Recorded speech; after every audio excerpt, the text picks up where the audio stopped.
ಮಕ್ಕಳೆಂದರೆ ಸ್ವರ್ಗ, ಮಕ್ಕಳೆಂದರೆ ಹರುಷ.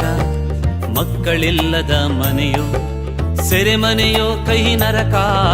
ಮಕ್ಕಳಿದ್ದರೆ ಪ್ರೀತಿ, ಮಕ್ಕಳಿದ್ದರೆ ಭಕ್ತಿ. ಮಕ್ಕಳಿಂದಲೇ ಬದುಕು, ಮುಗ್ಧತೆಯ ಸೆಲೆ ಸ್ಫೂರ್ತಿ. ಮಕ್ಕಳ ದಿನವಿಂದು ನಿಮಗೆ ನಮ್ಮ ಶುಭಾಶಯ.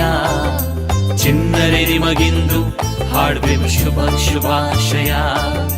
ಮಕ್ಕಳ ದಿನವಿಂದು ನಿಮಗೆ ನಮ್ಮ ಶುಭಾಶಯ. ಚಿನ್ನರೆ ನಿಮಗಿಂದು ಹಾಡುವೆವು ಶುಭ ಶುಭಾಶಯ.